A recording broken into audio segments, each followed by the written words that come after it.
Hello दोस्तों, welcome to only IAS. Date है आज की 15 मार्च 2023 एंड आप सभी का स्वागत है आज के प्रीलिम बूस्टर न्यूज़ डिस्कशन के अंदर। देखिए, एक छोटी सी इन्फॉर्मेशन आप सभी के लिए पर बहुत इंपॉर्टेंट है।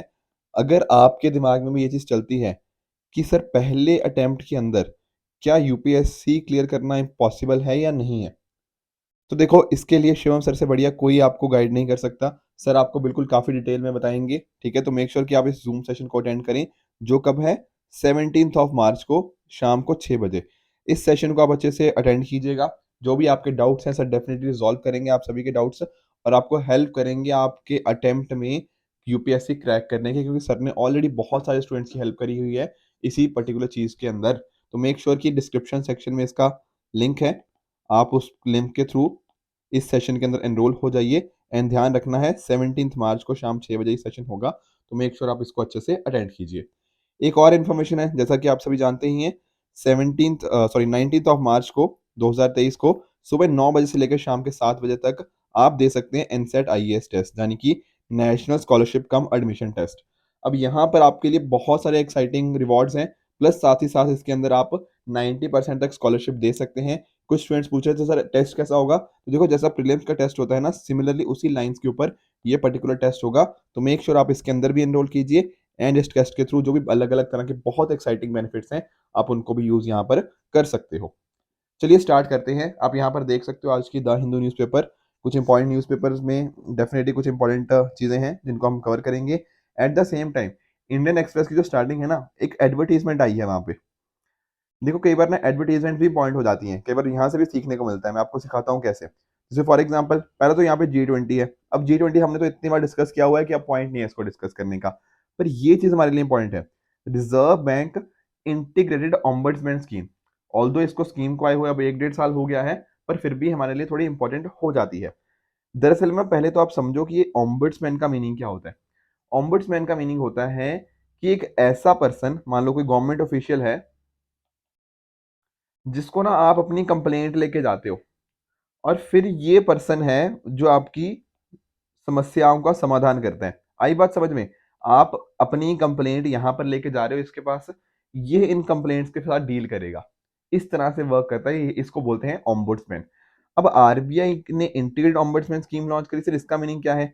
देखो दरअसल में ना काफी बार आपने नोटिस किया होगा, जैसे हो सकता है आपकी कोई बैंक के साथ कोई शिकायत हो, या फिर एनबीएफसी के साथ कोई शिकायत हो, या फिर कुछ और इस तरह से कोई डिजिटल पेमेंट के रिगार्डिंग शिकायत हो, तो शिकायतें कहाँ लेके जाओगे? पहले तो आप सोचोगे कि यार सर हम बैंक में लेके जाएंगे ना। देखो खुद सोचो, बैंक के अगेंस्ट आपकी कोई कंप्लेंट है तो बैंक के पास लेके जाओगे। एसबीआई में कोई कंप्लेंट है तो एसबीआई वालों को बताओगे ना कि यार ये दिक्कत है, आप इसको ठीक करो। अगर मान लो वो ठीक नहीं करते, अगर बैंक नहीं इसको रिजॉल्व कर रहा, तब कहीं ना कहीं तो जाना पड़ेगा। तब आप जाते हो रिजर्व बैंक ऑफ इंडिया के अंदर। इसी का नाम है आरबीआई इंटीग्रेटेड ऑम्बड्समैन स्कीम। थोड़ा सा अगर मैं आपको हिस्ट्री में बताऊं ना, तो यहाँ पर हमारे पास टोटल 3 तरह के ऑम्बड्समैन हुआ करते थे पहले आरबीआई के अंदर। अब हमने क्या कर दिया, उसको कंबाइन करके एक कर दिया है। अब आप लोग सोच रहे होंगे सर ये 3 पहले कौन से हुआ करते थे। देखो एक हमारे पास हुआ करता था जो कि डील करता था बैंक्स के साथ, ठीक है। तो पहला बैंकिंग के साथ हो गया था। इसी तरह से हमारे पास दूसरा होता था जहां पर हमें देखने को मिलता था हमारे एनबीएफसी के रिगार्डिंग। एंड तीसरा हो जाता था यही जो मैंने आपको रिगार्डिंग तीसरी बात करी, जो कि डिजिटल पेमेंट के रिगार्डिंग। अब पहले 3 अलग अलग हुआ करते थे, अब हमने क्या कर दिया, इनको सिंगल कर दिया है। तो अब क्या आ गया है, इंटीग्रेटेड ऑम्बुड्समैन। आप लोगों ने सुना भी होगा, वन नेशन वन ऑम्बुड्समैन, ठीक है। जो पहले 3 थे ना उनको एक सिंगल कर दिया गया है, this is integrated ombudsman scheme. अब ऐसा जरूरत क्या थी? देखो कई बार ना पहले पता नहीं लगता था हमने कहाँ पे किस चीज को करना है। कई बार जो हमने कंप्लेंट करी थी तो टेक्निकल ग्राउंड्स के ऊपर उसको रिजेक्ट कर दिया था। तो इस तरह के कुछ ना कुछ इश्यूज आते थे banking, NBFC and digital payment के अलग अलग सिस्टम्स की वजह से। अब इस वजह से हमने एक कर दिया है। तो यहाँ पर मान लो अगर आपकी कोई कंप्लेंट है ना और वो 30 दिन तक उसका समाधान नहीं होता है सेटिस्फैक्टरली, चाहे आप बैंक की बात कर लो, एनबीएफसी की बात कर लो, या सिस्टम पार्टिसिपेंट जो आरबीआई के द्वारा रेगुलेट किए जाते हैं, तो ऑम्बुड्समैन में जाएंगे। तो एक सिंगल विंडो इसके लिए आपको मिल जाएगा। तो जो भी इसके रिगार्डिंग इश्यूज होंगे आप उनको अच्छे से सॉल्व करवा सकते हो अपनी कंप्लेंट को दर्ज करवाते हुए। तो ये होता है आरबीआईज इंटीग्रेटेड ऑम्बुड्समैन स्कीम। अब चलते हैं आगे। आगे में क्या देखेंगे, मैपिंग देखेंगे।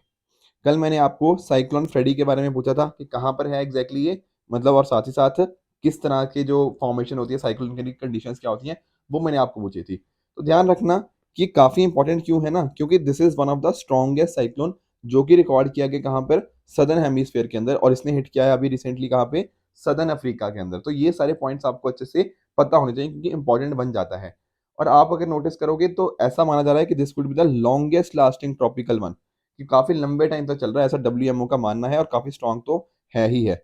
इसने नियरली 7,200 किलोमीटर तक ट्रैवल कर चुका है साउथ ईस्ट इंडियन ओशन से मेडागास्कर तक 15 दिनों के अंदर। तो काफ़ी, एक तो काफ़ी स्ट्रॉन्ग है, और काफ़ी, it could be one of the longest lasting tropical ones भी। और ये पहली बार है 2000 के बाद कि एक साइक्लोन ने इतना लंबा डिस्टेंस मूव किया है। ठीक है ना, तो ये सारे बड़ी बड़ी बातें इसके रिगार्डिंग करी जा रही है, इस वजह से इसकी लोकेशन हो गया, ये सारी चीज़ें हमारे लिए इंपॉर्टेंट हो जाती हैं। इससे पहले ना एक हमारे पास ना हरिकेन हुआ करता था, हरिकेन जॉन, जिसका रिकॉर्ड था 31 दिन का 1994 के अंदर। तो ये जो पर्टिकुलर है ना साइक्लोन फ्रेडी, ये उससे भी ज़्यादा बड़ा हो चुका है, ठीक है ना। तो ये longest lived tropical cyclone on record है, तो इसलिए इंपॉर्टेंट डेफिनेटली है हमारे एग्जाम के पर्सपेक्टिव से। साथ में ही साइक्लोन की स्टैटिक इन्फॉर्मेशन भी हमारे लिए इंपॉर्टेंट है, तो डेफिनेटली आप सभी ने इसके रिगार्डिंग भी सही इन्फॉर्मेशन बताई है। जैसे फॉर एग्जाम्पल अगर ट्रॉपिकल साइक्लोन हो तो उसके लिए कंडीशंस क्या चाहिए। पहली बात तो ये है कि सी सरफेस टेम्परेचर होना चाहिए कितना, 27 डिग्री से ज़्यादा, कि एक तो सी सरफेस काफ़ी बड़ा होना चाहिए, प्लस साथ साथ जो तापमान होना चाहिए 27 डिग्री से ज़्यादा होना चाहिए। कोरियोलिस फोर्स का प्रेजेंस होना चाहिए, क्योंकि आप देखो जो एक तरह से मूवमेंट होगी ना, जैसे आप जानते हो कि ठीक है, नॉर्थ हेमिस्फीयर से में क्या होता है, कोरियोलिस फोर्स की तरह राइटवर्ड बेंड होते हैं, एंड सदर्न हेमिस्फीयर में लेफ्टवर्ड बेंड होते हैं, ठीक है। तो इस तरह से आप नोटिस करते हो, तो यहाँ पर ये प्रेजेंस इसकी होनी ज़रूरत है। अगर आप नोटिस करोगे इक्वेटर के ऊपर ना हमारे पास कोरियोलिस फोर्स नहीं होता, और एग्जैक्ट इक्वेटर के ऊपर ये बनते भी नहीं है, ठीक है, जो साइक्लोन्स होते हैं। साथ में इसके साथ जो आपकी वर्टिकल विंड स्पीड है उसके अंदर कुछ छोटे वेरिएशंस होने चाहिए। इसके अलावा लो लेवल साइक्लोनिक सर्कुलेशन या फिर लो प्रेशर एरिया ऑलरेडी छोटा मोटा एग्जिस्ट करता होना चाहिए। साथ में ही अपर एयर डाइवर्जेंस, ठीक है ना, तो वो भी होनी चाहिए above the sea level system. ये पांचों की पांचों कंडीशन आपको अच्छे से पता होनी चाहिए। इसके अलावा अगर आप नोटिस करोगे तो जब मैं बात करता हूँ नदर्न हेमिस्फीयर के अंदर, तो नदर्न हेमिस्फीयर के अंदर विंड ब्लो करती है कैसे, clockwise, and sorry, northern hemisphere के अंदर counter clockwise, and southern hemisphere के अंदर ये मूव करती हैं कैसे, क्लॉकवाइज। तो ये सारी बातें आपको पता होनी चाहिए। बाकी आप जानते हो जब साइक्लोन आता है, आप लोगों ने नोटिस भी होगा, चाहे उड़ीसा हो गया, वेस्ट बंगाल हो गया, तो बहुत बारिश होती है, बहुत विंड्स होती हैं, और स्टॉर्म सर्ज भी हमें यहाँ पे देखने को मिल जाते हैं, जिसकी वजह से काफी मेजर डिस्ट्रक्शन हमें देखने को मिलता है। यहाँ पर क्या होता है, लो प्रेशर सेंटर, ठीक है, तो अंदर क्या होता है, लो प्रेशर सेंटर हमें देखने को मिल जाता है। तो ये सारे पॉइंट्स भी हमारे लिए डेफिनेटली इंपॉर्टेंट है। तो करंट भी पढ़ लिया साइक्लोन फ्रेडी के रिगार्डिंग, प्लस इसके स्टैटिक को भी हमने अच्छे से रिवाइज कर लिया। यही एक तरीका है करंट और स्टैटिक को ब्रिज करने का। अगर आपने ये ब्रिज कर लोगे डेफिनेटली प्रीलिम्स में आपके सिलेक्शन के चांसेस थोड़े बढ़ जाते हैं। अब कल के लिए सर क्या होमवर्क है, कल के लिए होमवर्क है कुरिल आइलैंड्स का। अब आप मुझे इसके रिगार्डिंग बताओगे कि कौन सी कंट्रीज इसमें इन्वॉल्व है कुरिल आइलैंड के रिगार्डिंग, ठीक है। तो इसको हम कल डिस्कस कर लेंगे, इसकी मैपिंग अच्छे से हम समझेंगे कुरिल आइलैंड की, क्योंकि ये भी करंट अफेयर्स में थोड़ा ज्यादा रहते हैं।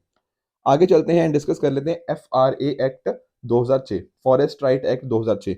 अब देखो इसका नाम आप फॉरेस्ट राइट एक्ट कह लो, या फिर आप ट्राइबल राइट एक्ट कह लो, ट्राइबल लैंड एक्ट कह लो, ये एक ही है।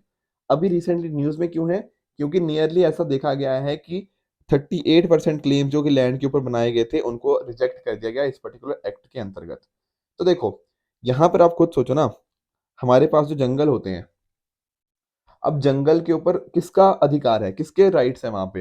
तो यहाँ पर ऐसा नहीं ना होना चाहिए कि जो ट्राइबल लोग हैं बहुत कई कई सालों से यहाँ पे रह रहे हैं, उनको हटा दिया किसी ने आके और यहाँ पर इंडस्ट्रीज वगैरह लगा दी, ठीक है। तो यहाँ पर हम क्या कर रहे हैं ना, इनको इनके अधिकार दे रहे हैं। नाम देखो ना, फॉरेस्ट राइट एक्ट। तो यही यहाँ पे बात है कि फॉरेस्ट राइट एक्ट इनको, मतलब फॉरेस्ट राइट इनको दिए जा रहे हैं, जो भी अलग अलग हमारे फॉरेस्ट ड्वेलिंग शेड्यूल्ड ट्राइब्स हो गए, या फिर अदर ट्रेडिशनल फॉरेस्ट ड्वेलर्स हो गए, बेसिकली जो ट्रेडिशनली वहां पे रह रहे हैं, उन सभी की यहाँ पर बात हम यहाँ पे कर रहे हैं कि उनको कुछ ना कुछ हमारे पास राइट्स हमें उनको देने पड़ेंगे। जैसे for example right of self cultivation, habitation वहाँ का, तो यहाँ पर रहने का अधिकार हो गया, इस तरह के इंडिविजुअल राइट्स हैं। प्लस साथ साथ पूरी कम्युनिटी को कुछ राइट्स दिए गए हैं, वहाँ पे फिशिंग करने का, ग्रेजिंग हो गया, वाटर बॉडीज का एक्सेस, ठीक है। तो ये सारे यहाँ पे हमें इनको राइट्स दिए गए हैं। इसके अलावा उनको जो अपने हो सकता है जो उनकी इंटेलेक्चुअल प्रॉपर्टी हो गया, ठीक है, केवल बहुत ही ट्रेडिशनल चीजें होती हैं पर वो काफी इंपॉर्टेंट हो जाती है, जैसे ट्रीटमेंट के ऊपर हो गया, ट्रेडिशनल नॉलेज के थ्रू आप बहुत सारी मेडिसिन बना सकते हो, उनके जो डिजीजेज हैं उनको ट्रीट किया जा सकता है, तो ये भी हो गया। बायोडाइवर्सिटी का एक्सेस इनको मिला हुआ है, तो इस तरह से कस्टमरी राइट्स हो गया। ये अलग अलग तरह के इनको हमने राइट्स दे रखे हैं, जो भी वहां पर फॉरेस्ट के अंदर जो फॉरेस्ट ड्वेलिंग कम्युनिटीज हो गया या फिर जो फॉरेस्ट ड्वेलिंग शेड्यूल ट्राइब्स हैं, हमने उनको ये राइट्स दे रखे हैं। साथ में ही पीवीटी जिसको भी हैबिटेट राइट्स मिल रखे हैं, ठीक है। पीवीटी जिस क्या होती हैं, पर्टिकुलरली वल्नरेबल ट्राइबल ग्रुप्स, ठीक है। आपके लिए दो क्वेश्चन हैं। पहला, इंडिया में कितने पीवीटीज हमें देखने को मिलते हैं, ठीक है। दूसरा दूसरा है कि इसके लिए 4 कंडीशन होती हैं पीवीटीज को क्लासिफाई करने के लिए। ये चारों कंडीशंस कौन सी होती हैं, ये भी आप मुझे कमेंट सेक्शन में बताओगे। इसके अलावा सर और क्या इनको होते हैं बेनिफिट्स, या एक तरह से इनको राइट्स कर दिए हुए हैं कि माइनर फॉरेस्ट प्रोड्यूस एमएफपी को ये कलेक्ट कर सकते हैं। जैसे फॉर एग्जांपल टिम्बर को छोड़ के ना जितना भी फॉरेस्ट प्रोड्यूस होता है प्लांट रीजन का, उसको ये कलेक्ट कर सकते हैं, उसको वो उसकी ओनरशिप इनके पास होती है। इसके साथ ही डेवलपमेंट पर्पसेस के लिए जो फॉरेस्ट लैंड को एलोकेट करना है, ठीक है ना, तो इनकी नीड्स को पूरा करे, ये सारे राइट्स हैं। कहने का मीनिंग क्या, ये लोग कई साल से वहां पे रह रहे हैं तो कुछ इनके राइट्स इनको मिल जाते हैं। वो सारे राइट्स हमने इस एक्ट के अंदर डिफाइन कर दिए हैं। अब ध्यान रखना, एक हमारे पास इंपॉर्टेंट बॉडी है दैट इज ग्राम सभा। तो अगर डिटर्मिन करना हो कि कितने इंडिविजुअल फॉरेस्ट राइट हैं, कम्युनिटी फॉरेस्ट राइट कितने हैं, किसको कितने देने हैं, ये सारी चीजों का जो प्रोसेस होता है ये कौन तय करता है, this is done by gram sabha. तो very very important thing is written here. इसके साथ में कुछ ना एलिजिबल क्राइटेरिया है, ऑल्दो ये इतना इंपॉर्टेंट नहीं है पर फिर भी मैं थोड़ा सा आपको समझा देता हूँ। जैसे मान लो कि अगर आपको ना फॉरेस्ट ड्वेलिंग शेड्यूल ट्राइब की तरह क्वालिफाई करना है कि कौन है फॉरेस्ट ड्वेलिंग शेड्यूल ट्राइब और कौन नहीं है, तो यहाँ पर जरूरत है कि एक तो पहले आप शेड्यूल ट्राइब होने चाहिए उस एरिया के अंदर। इसके साथ ही आप इस पर्टिकुलर डेट से पहले वहां पे रह रहे होने चाहिए। और साथ में ही आपकी जो डिपेंडेंस है, आपकी रोजमर्रा की जिंदगी के लिए डिपेंडेंस आपकी किसके ऊपर होनी चाहिए, फॉरेस्ट के ऊपर होनी चाहिए।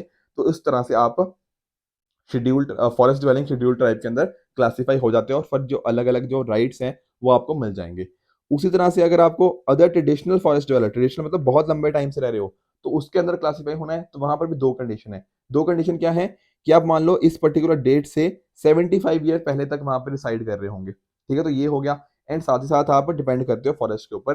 तो ये पर्टिकुलर अगर आप कंडीशंस को सेटिस्फाई करते हो, फिर जो अलग अलग राइट्स की हमने बात करी कि आप माइनर फॉरेस्ट प्रोड्यूस हो गया या फिर एक तरह के जो कम्युनिटी राइट्स हो गया, जो इंडिविजुअल राइट्स हो गया, उन सभी को एक्सेस कर सकते हो। ऐसा इन कंडीशंस के अंतर्गत ये चीज हो सकती है। अब एक मैं क्वेश्चन दे रहा हूँ, 2013 में ये क्वेश्चन आया था। इसको एक बार पॉज करके अटेम्प्ट करने की कोशिश करना, देखना क्या सही है इसका आंसर, क्या गलत है। आगे चलते हैं। कल मैंने आपको एक क्वेश्चन दिया था 2017 का मणिपुरी संकीर्तना के बारे में। अब इसको एक बार क्विकली हम समझ लेते हैं मणिपुरी संकीर्तना के बारे में। यहाँ पर अगर आप नोटिस करोगे ना, तो क्या ये एक तरह की सॉन्ग एंड डांस परफॉर्मेंस है? द आंसर इज बिल्कुल यस। ये दरअसल में आपकी जो है वो यही इसी के रिगार्डिंग ही परफॉर्मेंस होती है, सॉन्ग एंड डांस। अब सेकंड स्टेटमेंट देखो, यहाँ लिखा है cymbals are the only musical instrument used in the performance. क्या इसके अंदर सिर्फ और सिर्फ एक ही इंस्ट्रूमेंट परफॉर्म किया जाता है? The answer is no. देखो कई बार ना इस तरह के एक्सट्रीम स्टेटमेंट हमें एग्जाम में देखने को मिल जाते हैं, और जब भी एक्सट्रीम स्टेटमेंट आएंगे थोड़ा सा ध्यान से उस स्टेटमेंट को पढ़ना। अब जैसे यहाँ पर ना ये होते हैं सिंबल्स, ठीक है, पर सिर्फ इसी को यूज नहीं किया जाता। इसके अलावा जैसे फॉर एग्जांपल आप यहाँ पे इस पिक्चर में देख रहे हो, यहाँ ड्रम्स वगैरह भी यूज किए जा रहे हैं, तो डेफिनेटली ये भी यहाँ पे इस वजह से स्टेटमेंट हो जाती है गलत। तो जैसे ही आप स्टेटमेंट 2 को गलत करोगे, आप कहीं ना कहीं अपने आंसर के करीब पहुंच जाओगे कि या तो बी है या आंसर डी है। अब ये जो पर्टिकुलर है ना मणिपुरी संकीर्तना की बात कर रहा हूँ, यहाँ पर आपका सिंगिंग हो गया, ड्रमिंग हो गया, डांसिंग हो गया, ये सारी चीजें करी जाती हैं। और जैसा मैंने हमने कल समझा था, इनटेंजिबल कल्चरल हेरिटेज जो ह्यूमैनिटी की है यूनेस्को की बेसिकली, वहां पर इसको लिस्ट किया गया है। ये आता है कहाँ पर? मणिपुर के अंदर। वहां की जो वैष्णव कम्युनिटी है वो इसको मेजरली यहाँ पे प्रैक्टिस करती है। एंड क्या ये लॉर्ड कृष्णा की लाइफ के साथ लिंक्ड है? The answer is yes. ये बात भी बिल्कुल करेक्ट है। तो इसका आंसर क्या हो जाएगा? ऑप्शन नंबर बी, 1 और 3 ओनली, राइट।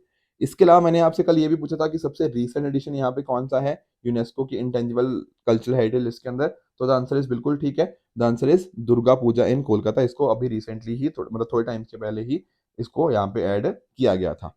नेक्स्ट टॉपिक की तरफ चलते हैं, that is SIPRI report. Sir SIPRI क्या होता है? SIPRI stands for Stockholm institution, ठीक है, पीस, स्टॉकहोम इंटरनेशनल पीस, हाँ, Stockholm international peace research institution, ठीक है। ये हो गया सिप्री की फुल फॉर्म। अब यहाँ पर ना ये सिप्री ने बहुत इंपॉर्टेंट रिपोर्ट निकालती है। रिपोर्ट क्या है कि कौन सी कंट्री ने कितना इंपोर्ट किया आर्म्स को, कितना एक्सपोर्ट किया, ये चीज़ों के रिगार्डिंग।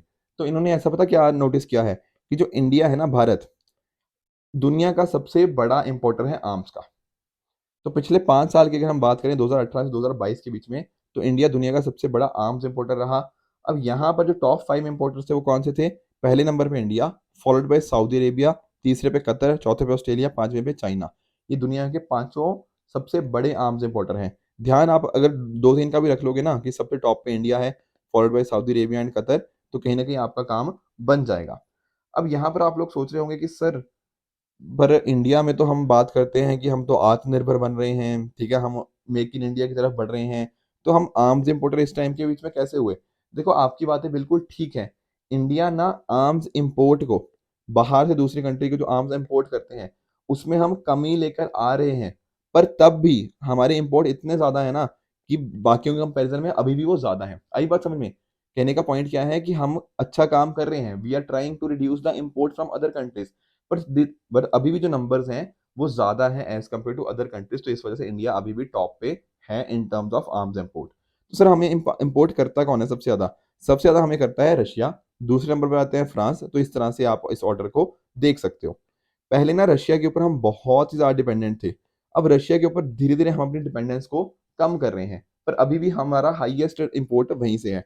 तो Russia followed by France, followed by USA, ये ऑर्डर आपको अच्छे से पता होना चाहिए। इसके साथ में ही आप नोटिस करोगे ना कि म्यांमार को हमने एक्सपोर्ट कर रहे हैं। जैसे म्यांमार को रशिया एक्सपोर्ट कर रहा है, चाइना एक्सपोर्ट कर रहा है, तो इंडिया भी एक्सपोर्ट कर रहा है, तो इंडिया तीसरा सबसे बड़ा आर्म्स सप्लायर है म्यांमार को।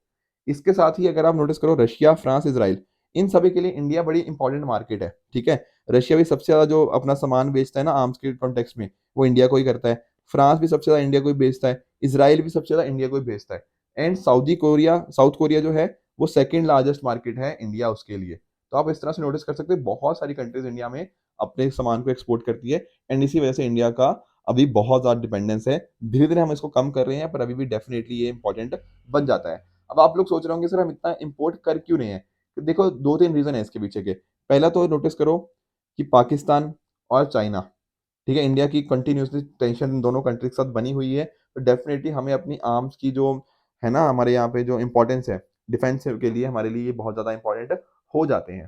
पर ओवर द टाइम हमने इसको कम कर रहे हैं इम्पोर्ट को एंड अपनी कैपेबिलिटीज़ को बढ़ा रहे हैं, तो जो कि एक अच्छी चीज़ है। अब थोड़ा सिपरी के बारे में पढ़ लेते हैं, Stockholm international peace research institution. तो यहाँ पर क्या है, ये एक इंडिपेंडेंट इंटरनेशनल इंस्टीट्यूशन है।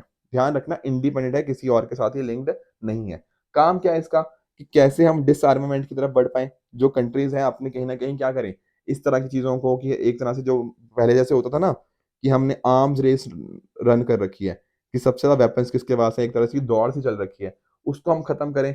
जो कॉन्फ्लिक्ट के ऊपर रिसर्च है उसके ऊपर देखें, आर्म्स को कंट्रोल कैसे करना है, ये सारी बातें सिपरी के द्वारा देखी जाती हैं, इसके ऊपर रिसर्च करी जाती है। सिपरी की एस्टैब्लिशमेंट हुई थी 1966 के अंदर, ठीक है? और ये कहाँ बेस्ड है? स्टॉकहोम के अंदर, जैसा नाम के अंदर यहाँ पे हमें क्लियर देखने को मिल भी जाता है।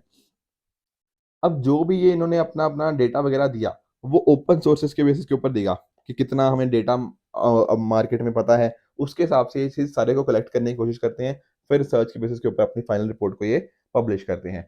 मिशन आप सभी जान चुके हो कि कैसे कॉन्फ्लिक्ट हो गया, पीस हो गया, इनको खत्म करना है। अपने डायलॉग के बेसिस के ऊपर कोशिश करनी है कि कंट्रीज़ के बीच में जो कॉन्फ्लिक्ट है, उसको हम एक तरह से खत्म कर पाएँ, एक तरह की ट्रांसपेरेंसी आए एंड पूरी दुनिया को प्रॉपर इन्फॉर्मेशन मिल पाए कि कौन-सी कंट्री क्या काम कर रही है। नेक्स्ट टॉपिक की तरफ चलते हैं, दैट इज़ ऑस्कर अवार्ड्स, ठीक है? तो ऑस्कर अवार्ड्स देखो बहुत ज़्यादा इंपॉर्टेंट है, ठीक है? आप देख रहे हो इंडिया ने जैसे 2 अवार्ड्स भी हमें देखने को मिले थे। पहला अवार्ड क्या है? एलिफेंट व्हिस्परर्स, ठीक है? इन्होंने क्या किया? ये फर्स्ट इंडियन डॉक्यूमेंट्री बनी है जिसने ऑस्कर में जीता है। इसको प्रोड्यूस किया गया था गुनीत मोंगा के द्वारा एंड डायरेक्ट इनके द्वारा किया गया था। अब यहाँ पर ना 1-2 चीज़ें मैं आपको बता दूँ, हमारे यूपीएससी पर्सपेक्टिव से क्या इंपॉर्टेंट है। पहली बात तो कि डॉक्यूमेंट्री है क्या? यहाँ पर बात करी गई है एक इंडिजिनस कपल की, ठीक है?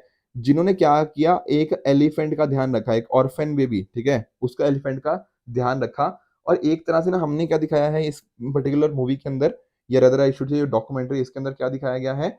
इसके अंदर दिखाया गया है कि इंसान का और एक एनिमल का कितना प्यारा बॉन्ड होता है, ठीक है? अब मैंने भी कई बार नोटिस किया है कि काफ़ी लोगों का अपने डॉग्स के साथ बहुत ज़्यादा प्यार होता है। तो इसी तरह से यहाँ पर एक एक एनिमल और एक ह्यूमन बीइंग का या फिर उसके केयर टेकर का एक जो अच्छा बॉन्ड होता है ना, उसको यहाँ पे एक्सप्लोर करने की बात करी गई है। ध्यान यहाँ यहाँ पे रखना कि ये जो डॉक्यूमेंट्री थी, ये शॉट कहाँ हुई थी? थेप्पाकोडू एलिफेंट कैंप। कहाँ पर? मुद्दुमलाई टाइगर रिज़र्व इन तमिलनाडु। तो ये लोकेशन भी आपको अच्छे से पता होनी चाहिए। एक छोटी-सी बात यहाँ पर और है। दरअसल में ना एक ट्राइब है हमारे पास, कट्टू नायकन ट्राइब। ठीक है, इसका जिक्र यहाँ पे इस पर्टिकुलर डॉक्यूमेंट्री के अंदर हुआ है। तो दरअसल में ये क्या है, ये एक पीवीटीजीज है, पर्टिकुलरली वल्नरेबल टाइगर ग्रुप। आज मैंने आपको होमवर्क दिया ना, पीवीटीजीज कौन कौन सी है इंडिया में, और मतलब कितनी 70 मतलब कितनी है अभी करंटली, एंड साथ ही साथ उनकी क्या कंडीशन होती है, तो वो आप मुझे कमेंट सेक्शन में बताओगे। तो ये कटू नाइकन ट्राइब जिसका जिक्र हुआ है यहाँ पर इस मूवी के अंदर या इस डॉक्यूमेंट्री के अंदर, तो वो भी एक पीवीटीजीज है। तो हमारे लिए ये बात भी इंपॉर्टेंट हो जाती है। दूसरी चीज, जो एस एस राजामौली की मूवी है RRR, बहुत ही अच्छी मूवी है, ठीक है ना। तो उसका जो सॉन्ग है नाटू नाटू, उनको भी आप जानते हो कि ऑस्कर मिला है for the category in best original song. इसकी देखो फर्दर डिस्क्रिप्शन आप डेफिनेटली यहाँ पे देख सकते हो। तेलुगु लैंग्वेज ड्रामा है, ठीक है, जो कि सेटअप कहाँ हुई है, India struggle for independence from Britain, उस टाइम पे ये इसके रिगार्डिंग मूवी की थीम हमें यहाँ पे देखने को मिल जाएगी। थोड़ा सा अगर हम ऑस्कर अवार्ड्स के अंदर देखें ना, तो यहाँ पर आप नोटिस करोगे कि ये उनको दिया जाता है एक तरह की ऐसी पर्सनैलिटीज को जिनके पास थोड़ा आर्टिस्टिक हो गया, टेक्निकल मेरिट होती है मूवी इंडस्ट्री के अंदर। इसको साथ में ही हम अकेडमिक अवार्ड के नाम से भी जानते हैं। कहाँ पे इवेंट होता है, लॉस एंजलिस कैलिफोर्निया के डॉल्बी थिएटर के अंदर। अब ये एनुअली होता है by the academy of motion picture and sciences. थोड़ा फैक्चुअल इन्फॉर्मेशन आई अंडरस्टैंड, पर हमारे लिए इंपॉर्टेंट है क्योंकि क्वेश्चन बनने की पॉसिबिलिटी बन सकती है। ध्यान रखना, यहाँ पर किसी को कोई प्राइज मनी नहीं दिया जाता, कि ऐसा नहीं कैश आपको दिया जाएगा, नहीं ऐसा कुछ नहीं है। यहाँ पर ये फाउंड हुए थे 1927 के अंदर, प्रेजेंटेशन पहली बार स्टार्ट हुई 1929 के अंदर, और तब से इस तरह से हम ऑस्कर यहाँ पे प्रोवाइड कर रहे हैं। ठीक है, ये फर्दर कुछ और डिटेल्स हैं जस्ट टू बी नोन, ठीक है, नॉट दैट इंपॉर्टेंट हमारे एग्जाम के लिए, बट एक बार आप इनको गो थ्रू कर लेना, क्योंकि यहाँ पे ना मेरे समझाने का कुछ नहीं है, आपको बस ये फैक्चुअल इन्फॉर्मेशन है, बस एक बार क्विकली गो थ्रू कर लेना। कुछ इंपॉर्टेंट जो लोगों को इस बार ऑस्कर मिला है, जो पुराने इंडियंस को ऑस्कर मिला है, उन सभी की लिस्ट यहाँ पर आपको देखने को मिल जाएगी। आगे चलते हैं नेक्स्ट टॉपिक की तरफ, that is SDRF, state disaster response fund. अब यहाँ पर क्या हुआ है, सेंटर ने डिजास्टर रिलीफ ऑफ 1800 करोड़ से भी ज्यादा 5 स्टेट के लिए क्लियर किया है एज एन एडिशनल एड, जो कि उनको एक तरह से मतलब SDRF के अंदर एक तरह से ओवर एंड अबव उसके दिया गया है। अब यहाँ पर इंपॉर्टेंट करंट अफेयर्स नहीं है, पर इंपॉर्टेंट है SDRF। तो पहली बात ध्यान रखना, जो SDRF है वो एक एक्ट के थ्रू बना है, ठीक है। कौन सा एक्ट, डिजास्टर मैनेजमेंट एक्ट 2005। अब यहाँ पर क्या होता है, स्टेट गवर्नमेंट के पास ना नोटिफाइड डिजास्टर के रिस्पॉन्स के लिए यही प्राइमरी फंड है। सर ये नोटिफाइड डिजास्टर क्या होते हैं, देखो मान लो कुछ छोटा मोटा डिजास्टर आ गया, तो क्या स्टेट उसके ऊपर पैसा खर्च कर सकती है, नहीं कर सकती, यहाँ पर क्वेश्चन मार्क उठ जाते हैं। तो दरअसल में होता क्या ना, स्टेट एक लिस्ट बना के चलती है कि हाँ यार ये नोटिफाइड डिजास्टर की लिस्ट है, अगर इनमें से कुछ कुछ ये होंगे, इस डिजास्टर में से कुछ चीज अकर होगी, तो स्टेट वहां पर पैसा खर्च कर सकती है बिना किसी दिक्कत के। इस तरह से वर्क करता है। पर अगर मान लो वो डिजास्टर अभी तक नोटिफाइड डिजास्टर नहीं है, तो पूरा पैसा वहां पर खर्च नहीं कर सकती। कुछ पैसा डेफिनेटली दिया जा सकता है, पर उसको अकॉर्डिंगली नोटिफाइड डिजास्टर में अगर डाल दी जाएगा, तो सरकार उसमें आसानी से पैसा खर्च कर सकती है। तो कहाँ पर पैसा खर्च करना है, किस डिजास्टर के रिगार्डिंग, किसमें नहीं करना, इसके लिए एक लिस्ट है नोटिफाइड डिजास्टर्स की। यहाँ पर सर पैसा कैसे आता है इस फंड के अंदर, यहाँ पर आप नोटिस करो, जो सेंट्रल गवर्नमेंट है वो 75% कॉन्ट्रीब्यूट करती है, जो नॉर्मल स्टेट्स है, जो जनरल स्टेट्स है उनके लिए, एंड बाकी का जो 90% है वो स्पेशल मतलब एज इन जो स्पेशल कैटेगरी स्टेट्स हैं वहां पर 90% कॉन्ट्रीब्यूशन आता है सेंट्रल गवर्नमेंट के द्वारा। और जो भी इससे खर्चा होता है उसको फिर CAG, controller and auditor general उसको ऑडिट करते हैं। एंड साथ में ही इसको जो एनुअल कंट्रीब्यूशन है सेंटर के द्वारा, वो 2 पार्ट्स में रिलीज किया जाता है। और मतलब जैसा फाइनेंस कमीशन ने बोला हुआ है, तो इसको कॉन्स्टिट्यूट किया गया था 13 फाइनेंस कमीशन के रिकमेंडेशन के हिसाब से। ध्यान रखना, जो SDRF है रिस्पॉन्स फंड है ना, रिस्पॉन्स की बात करी गई है, तो सिर्फ इमीडिएट रिलीफ प्रोवाइड करने के लिए इसको यूज किया जा सकता है। तो ध्यान रखना, दिस इज ओनली, यहाँ वर्ड आया ओनली, तो गलत नहीं है ये। It shall be used only for meeting the expenditure for providing immediate relief to victims. तो अलग अलग डिजास्टर यहाँ पे कवर्ड है, अर्थक्वेक, साइक्लोन, ड्रॉट, ठीक है, इनकी पूरी लिस्ट है, जो कि यहाँ पर स्टेट डिजास्टर रिस्पॉन्स फंड के अंदर कवर कर ली जाते हैं। इसके साथ ही ना कुछ लोकल डिजास्टर भी होते हैं। लोकल डिजास्टर का मतलब कि हो सकता है कि भैया कोई उड़ीसा में आया हो, ऐसा डिजास्टर बाकी जगह पे ना देखने को मिले हो। तो इस तरह के जो स्टेट गवर्नमेंट है ना, तो कुछ मान लो इस तरह का नेचुरल डिजास्टर जो कि लोकल कॉन्टेक्स्ट में है, वहां के लिए भी 10% फंड को यूज किया जा सकता है। अब ध्यान रखना, हो सकता है कि ये नोटिफाइड लिस्ट में ना हो, तो तब भी उसको 10% तक यूजेज किया जा सकता है। तो उसके बाद अकॉर्डिंगली अप्रूवल हो गया, अकॉर्डिंगली मतलब अप्रूवल वगैरह के थ्रू ये चीजें करी जा सकती हैं। तो आई होप आपको नोटिफाइड डिजास्टर और जो नोटिफाइड नहीं है डिजास्टर उनका आइडिया लग गया होगा, और SDRF कैसे बना है ये भी आप समझ गए होंगे। अब आज के लेक्चर के बेसिस के ऊपर मैं टोटल आपको 5 क्वेश्चन दे रहा हूँ ट्रू फॉल्स के रिगार्डिंग। तो इनका मुझे आप नीचे कमेंट सेक्शन में आंसर बताइएगा, कौन सा ठीक है कौन सा गलत है। इसी तरह से कल जो आपको 5 क्वेश्चन दिए थे उनका एक बार क्विकली आंसर देख लेते हैं। पहला था कालबेलिया के रिगार्डिंग, क्या फोक सॉन्ग एंड डांस है गुजरात के रिगार्डिंग, सर ये फॉल्स है। क्यों सर, क्योंकि ये राजस्थान का है, ठीक है। तो पहला स्टेटमेंट इसलिए गलत हो जाएगा। सेकंड स्टेटमेंट, गायर, क्या ये होलकर के द्वारा स्टार्ट किया गया था? The answer is true. Sir ये क्या था? देखो मैं आपको थोड़ा सा बताता हूँ। रंग पंचमी जो होता है ना, बेसिकली जो होली के टाइम पर ही, तो वहां पर ना एक तरह का जुलूस निकाला जाता है। ये जो रंग पंचमी है, पंचमी के दिन मतलब जो कृष्ण पक्ष होता है चैत्र महीने का, वहां पर सेलिब्रेट किया जाता है। उस टाइम पर एक जुलूस निकाला जाता है, तो उसको यहाँ पे गैर बोलते हैं। और इसको इनके द्वारा, होलकर के द्वारा ही स्टार्ट किया गया था, तो ये बात बिल्कुल ठीक हो जाएगी। तीसरा, INS यादरी, क्या कोचिन शिपयार्ड लिमिटेड पे इसको बिल्ड किया गया था? The answer is false. इसको कहाँ बिल्ड किया गया था? Mazagon dock limited, which is located in where? Mumbai के अंदर। और एक तरह की क्या है, शिवालिक क्लास की स्टेल्थ फ्रिगेट है, ठीक है ना, स्टेल्थ मल्टी रोल फ्रिगेट हमें देखने को ये मिल जाएगी। चौथा स्टेटमेंट, हुमायूं नामा, क्या हुमायूं की वाइफ गुलबदन बेगम ने लिखा था? The answer is false. Sir false क्यों है ये? देखो दरअसल में जो हुमायूं की बहन थी गुलबदन बेगम, तो it was sister, not his wife. कई बार ऐसे क्वेश्चन भी पूछ ले जाते हैं। पांचवा, सॉल्ट इनटेक, क्या WHO वर्ल्ड हेल्थ ऑर्गेनाइजेशन ने 5 ग्राम पर पर्सन से कम का रिकमेंडेशन दिया है? द आंसर इज यस, ये बात ट्रू है। दरअसल में है क्या ना, अभी अगर करंटली ग्लोबली देखें तो नियरली 10.8 ग्राम पर डे हम इतना कंज्यूम करते हैं। पर जो WHO का रिकमेंडेशन है that is 5 gram of salt per day पर पर्सन, ऐसा वो बोलते हैं। तो ये फर्क हमें दोनों में देखने को मिल जाएगा। तो कल के ये क्वेश्चंस के आंसर हो गए। इसके साथ ही इन क्वेश्चन का आंसर आप मुझे कमेंट सेक्शन में बताओगे कौन सा ठीक है कौन सा गलत है।